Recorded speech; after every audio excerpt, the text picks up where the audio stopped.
Hello friends, today I'm gonna discuss about famous poem Daddy written by Sylvia Plath। काफ़ी ही famous work है सेल्विया प्लेथ का। और अगर हम इंग्लिश लिटरेचर के स्टूडेंट हैं तो ज़ाहिर सी बात है सेल्विया प्लेथ को हमने पढ़ना है। टेक्स्ट की तरफ बढ़ने से पहले हम थोड़ा सा प्लेथ और पोएम के बारे में देख लेते हैं, क्योंकि अगर हमें इन चीज़ों का बैकग्राउंड कुछ पता हो तो हमें उसको आगे लाइन बाय लाइन एक्सप्लेन करने में थोड़ा सा ईजी रह जाता है। Sylvia Plath is a famous poet in American literature। American literature में काफ़ी अच्छा खासा मकाम हासिल है and she is a famous confessional poet. Confessional poetry है उसकी ज़्यादातर, उसने तकरीबन अपने तमाम वर्क्स में कोई ना कोई चीज़ अपनी लाइफ का कोई क्रिटिकल इवेंट उसको कन्फेस की है। बायोग्राफिकल टच भी हमें मिलता है उसके राइटिंग्स में से। She was burn on 27 October 1932 and died on February 1963। काफ़ी यंग एज में उसकी डेथ हुई है और ये कोई नेचुरल डेथ नहीं थी, शी डिड सुसाइड। उसको अपने वर्क्स के लिए, उसके काफ़ी वर्क्स फेमस हैं, इन वर्क्स के लिए पुलित्ज़र प्राइज़ भी मिला था, बट आफ्टर हर डेथ पोस्टह्यूमसली उसको ये अवार्ड नवाजा गया क्योंकि उसने बहुत ही जल्दी सुसाइड कर ली थी।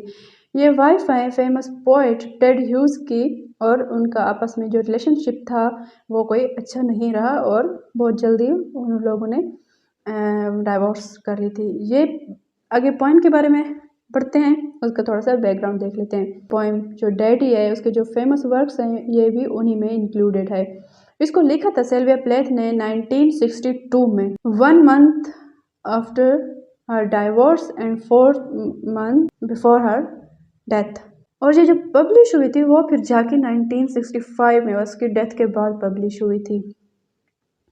पोएम में हम अगर देखें तो ज़्यादातर हमें नाजीज़ और हिटलर और जर्मन लाइफ ये सब कुछ हमें ज़्यादा दिखता है। हिटलर की डिपिक्शन भी दिखती है क्योंकि उसका फादर भी जर्मन था और ये उस टाइम पीरियड्स में लिखी गई थी, तो इन चीज़ों का हमें एक वहाँ पे कंसेप्ट नज़र आता है। जो है उसकी अगर हम उसको फाइंड आउट करें तो ज़्यादा डीपली जाए बिना इसकी जो हम थीम कंक्लूड कर सकते हैं वो डेथ और डार्कनेस है। बायोग्राफिकल टच हमें उसके वर्क्स में मिलते हैं और उसने अपने बाप की डेथ का भी जिक्र किया है।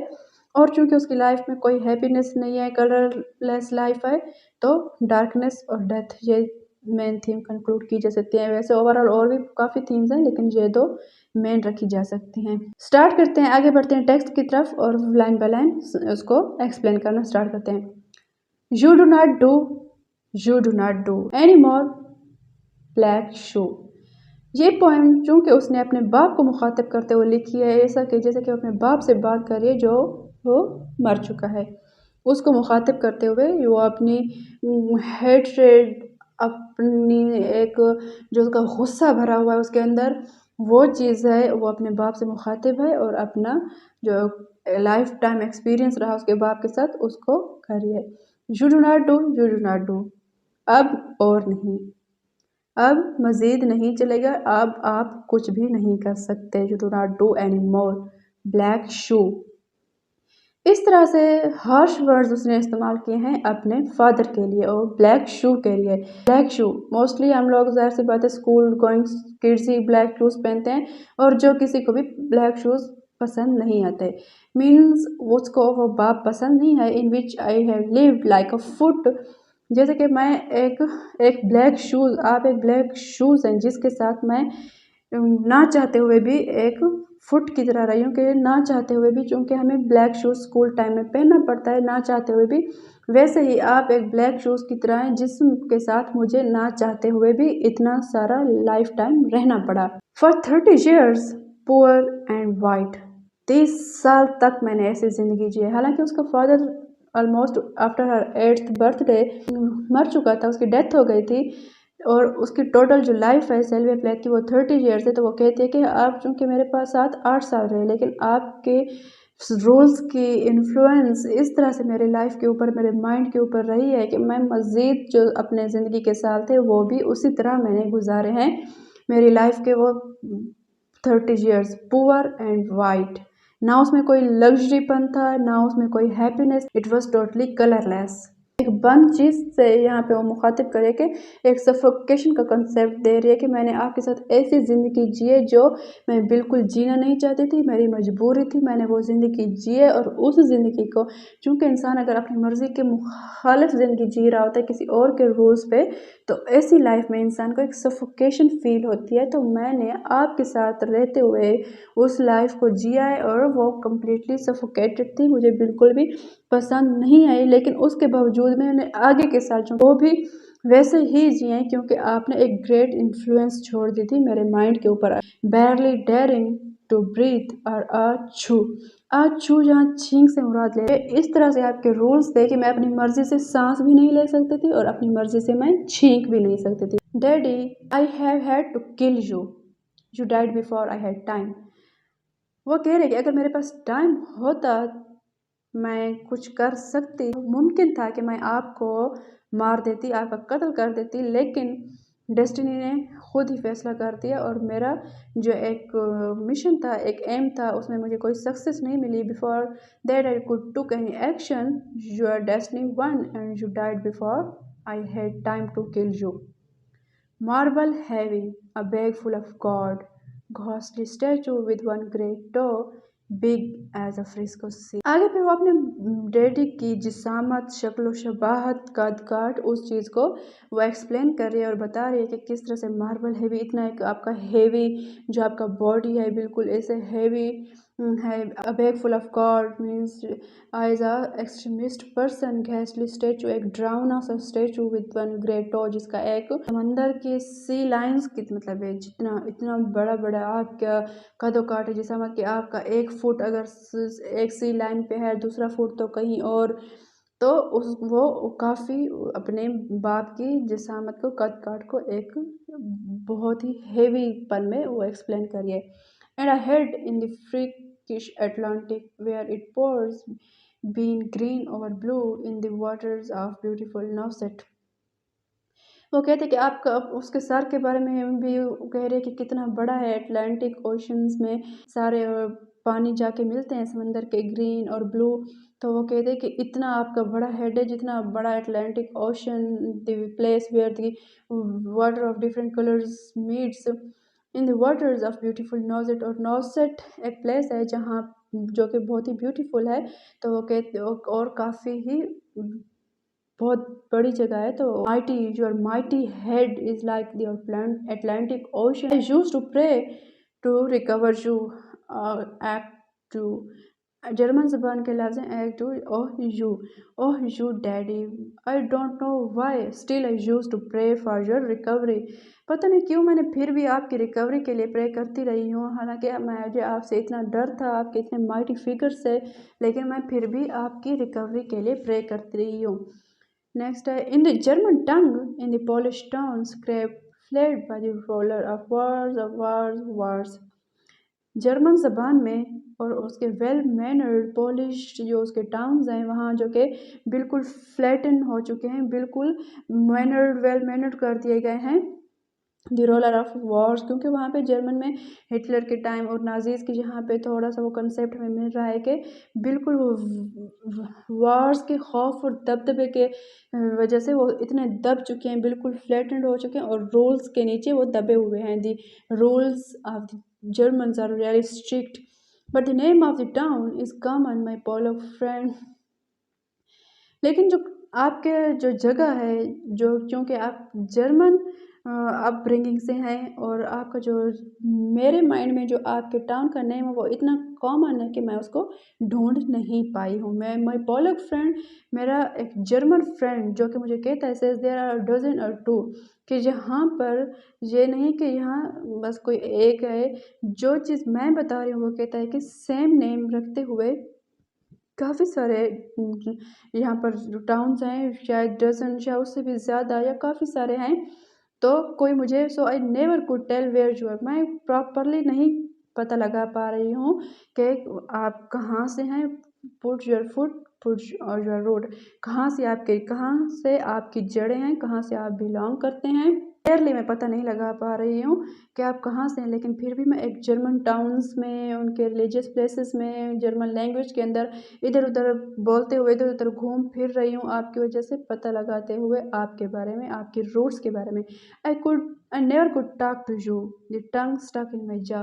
हालांकि मैं आपसे बात तक भी नहीं कर सकती हूँ और मेरी ज़बान जो है मेरे जबड़ों के अंदर इस तरह से फंस चुकी है। It's stuck in a barb wire snare, ईच ईच ईच। ये ईच ईच को जब वायर्स के अंदर जो सिक्योरिटी बॉर्डर्स वगैरह पे और कहीं पे भी सिक्योरिटी के लिए जो वायर्स लगी हुई थी, वो कहते हैं कि ऐसा लगता है कि मेरी ज़बान मेरे जबड़ों में इस तरह फंस गई है कि मुझे जर्मन लैंग्वेज में बोलना, आपसे बात करना इस तरह से मेरे लिए डिफ़िकल्ट हो रहा है, जैसे कि मेरी ज़बान वायर्स के अंदर, सिक्योरिटी वायर्स के अंदर फंस चुकी है और मैं कोई बात भी ना कर रही हूँ और एक जस्ट इच इच की एक साउंड क्रिएट हो रही हो बस। I could hardly speak, I thought every German was you and the language obscene. मैं बहुत ही मुश्किल से बोल पा रही थी और मुझे ऐसा लग रहा था जब भी मैं किसी जर्मन से मिलती थी, जब भी मैं उन पॉलिश टाउन से गुजरती हुई किसी जर्मन से बात करती थी, गुजरती थी, उनके रूल्स और उनकी शक्ल सूरत को देखती थी, मुझे हर जर्मन के अंदर आप नजर आते थे। मुझे अब ये जो लैंग्वेज थी, जर्मन लैंग्वेज, मुझे एक बहुत ही घटिया सी महसूस हो रही थी, मुझे उसमें बिल्कुल भी दिलचस्पी नहीं लग रही थी। An engine chuffing me off like a Jew. एक इंजन की तरह मुझे लग रही थी, means it seems to me boring like an engine, जो मुझे एक जीव की तरह कहीं से कहीं धकेल रहा हो। एक इंजन जो मुझे एक जीव, एज अ जीव मुझे प्रेजेंट कर रहा है, मुझे एक जगह से दूसरी जगह धकेल रहा है। अ जीव ऑफ डकाओ ऑस्विट्ज एंड बेल्सन। मतलब कि मैं इन इन जगहों पे जीव्स होते हैं, मैं उनकी उन जगह पे मैं गई, जैसे कि मुझे उन जगह पे ये लैंग्वेज मुझे लेके जा रही है like a boring engine, and it seems like I begin to talk like a Jew. और मुझे ऐसा महसूस हुआ कि मैं अब एक जीव की तरह बोलना शुरू हो गई हूँ। इस लैंग्वेज को मैंने इस तरह से अपना लिया था, हालांकि मुझे बोरिंग लग रही थी। I think I may well be a Jew. और मुझे ऐसा महसूस होना शुरू हो गया कि हो सकता है, मुमकिन है कि शायद may B I am a Jew. The snow of the Tyrol, the clear beer of Vienna. यहाँ पे Austrian place, Austrian town Tyrol की बात करें कि उसकी स्नो जो है, जो कि हम सबको पता है कि वो बहुत ज़्यादा प्योर है और उसके बीर भी फेमस है as a pure. These are not very pure or true. ये हकीकत नहीं है, लाजमी नहीं है कि ये सच हो कि वो इतनी प्योर हैं, बिकॉज ज़िंदगी में हम जो चीज़ नज़र आती है ज़रूरी नहीं है कि वो वैसा ही हो। हर चीज़ को एक झूठ की तरह हमें प्रेजेंट किया जाता है। With my Gypsy ancestors and my weird luck. मेरे जो एंसेस्टर्स हैं, चूँकि वो जिप्सी थे, और जो मेरा लक है वो भी इस तरह से भद्दा सा है, इस तरह से उलझा हुआ अजीब सा है कि मैं कंफ्यूज हूँ जानने के लिए that who I am and my Taroc pack and my Taroc pack. ये मेरे पास जो टैरॉक कार्ड हैं, जो ज्यूस के पास होते हैं, जिनके साथ वो अपने फ्यूचर को फाइंड आउट करते हैं। I may be a bit of a Jew. हो सकता है कि मैं भी शायद एक जीव ही हूँ। तो मैं खुद ही अब उलझ गई हूँ, उन कन्फ्यूजन्स में आ गई हूँ, आपको तलाश करते करते, आपकी तलाश में मैं खुद कन्फ्यूजन में पड़ गई हूँ। I have always been scared of you. हमेशा से मुझे आपसे एक डर रहा है, एक डर महसूस करती हूँ। Which you are left war गोबिल डेगू। ये हिटलर के साथ, हिटलर की लुक्स के साथ बाप को कंपेयर कर रही है कि मुझे आपके अंदर मीन्स वो वही सारी लुक्स नज़र आती हैं जो हिटलर्स के अंदर। And your neat moustache and your Aryan eye bright blue. आपकी इसी तरह से Aryan bright blue eyes. Panzerman और यू और डैडी। मुझे वो अपनी डैडी की लुक्स को, उसकी नीट मस्टैचेस को और उसकी आइज़ को, ब्लू आइज़ को, ब्राइट ब्लू आर्यन आइज़ को, वो कह रही है कि इन सब को देखते हुए, आपकी लुक्स को देखते हुए मुझे बिल्कुल आपके अंदर एक वैम्पायर टाइप में नज़र आ रहा है, जैसे कि हिटलर है। आप भी हिटलर से कोई कम नहीं है। You are a Hitler too as well. और poor daddy, you are a Hitler too, not God but a swastika. So black no sky could squeak through. Every woman adores a fascist. The boot in the face, the brute heart of a brute like you. यहाँ से वो कुछ आगे ये explain कर रही है कि कुछ अपनी एक हेट्रेड दिखा रहे हैं कुछ उन औरतों के बारे में कि औरत नहीं, कुछ चीज़ों की, कुछ तकलीफ़ों की, कुछ मसाइल की जड़ ये औरत भी है। कि ऐसा शख्स जिसके अंदर किसी किस्म की कोई खूबी नहीं है। So black no sky could squeak through. Every woman adores, लेकिन फिर भी सारी औरतें ऐसे इंसान को सराहती हैं, ऐसे इंसान को पसंद करते हैं एज देयर पार्टनर। हालांकि उनको पता था कि ऐसा इंसान उनको मारेगा, उनको तकलीफ देगा, उनको हर्ट करेगा, उनका दिल तोड़ेगा, लेकिन फिर भी औरत को पता नहीं क्यों एक ऐसा होता है कि अगर इंसान ऐसा है, कोई पर्सन ऐसा है कि वो उसको एक संजीदा, तो औरतों को लगता है कि ये हाँ ये बंदा संजीदा है, ये to stand at the black board daddy in the picture I have of you. मेरे पास आपकी एक जो पिक्चर है, आप एक ब्लैक बोर्ड के सामने खड़े हुए हैं। A cleft in your chin instead of your foot, आपकी ठोड़ी के अंदर एक कट सा है। वेम्पायर्स का ऐसा माना जाता है कि वेम्पायर्स के जो पैर का अंगूठा होता है उसके अंदर एक कट होता है और उसके पैर पे कट होता है, लेकिन आपके पैर के बजाय इंस्टेड ऑफ योर फुट आपकी चिन में एक क्लेफ्ट है, एक छोटा सा कट है। तो आप हैं तो आप डेविल ही, but no less a devil for that, no not any less the black man who. हाँ, हालाँकि आप किसी डेविल से कम तो नहीं हैं, लेकिन आपके वो जो कट है वो आपके फुट में होने के बजाय वो आपकी चिन में, आपकी ठोड़ी में दे दिया गया है। Bit my pretty red heart in two, it वो I was 10 when they buried you. एक इंसान जिसने मेरे खूबसूरत नन्हे से दिल को टुकड़ों में तकसीम कर दिया, क्योंकि वो पहले वो कह रही है कि ना कि औरत ऐसी है कि जो चीज़ उसको पसंद भी नहीं है, लेकिन फिर भी ऐसे शख्स को एडमायर कर रही है कि उसको एक संजीदा और रूल्स वाला इंसान पसंद आ रहा है, तो उसने भी अपनी लाइफ में ऐसा ही कि ऐसे इंसान को अलाउ किया जिसने, और उसने उसके दिल को भी दो टुकड़ों में तकसीम कर दिया। मैं जस्ट 10 साल की ही थी जब आपको दफना दिया गया था। At 20 I try to die, और जब मैं 20 की हुई तो मैंने सोचा कि मैं क्यों ना आपके पास आ जाऊं, क्योंकि मेरी लाइफ में कोई मीनिंग्स नहीं, बिल्कुल कलरलेस थी, लाइफ लेस थी। आपके रूल्स मेरे माइंड से निकल ही नहीं थे, मैं आपके जाने के बाद भी वही लाइफ स्पेंड कर रही, तो मैंने सोचा क्यों ना मैं भी आपके पास ही आ जाऊं and get back back back to you. I thought even the bones would do. मुझे लगा था कि शायद कैसा हो जाए कि आपके हड्डियों के साथ मुझे दफना दिया जाए, शायद मैं आपको मिल पाऊँ, but they pulled me out of the sack, लेकिन ऐसा नहीं हो पाया, मुझे बचा लिया गया। And they stuck me together with glue, मुझे ऐसा लगा जैसे कि एक फटे हुए कागज़ को ग्लू के साथ जोड़ दिया जाता है, जैसे कि उन्होंने मुझे एक मरते हुए इंसान को दोबारा से लाइफ के साथ जोड़ दिया हो, और मैं ऐसा नहीं कर पाई, मैं आपसे नहीं मिल पाई।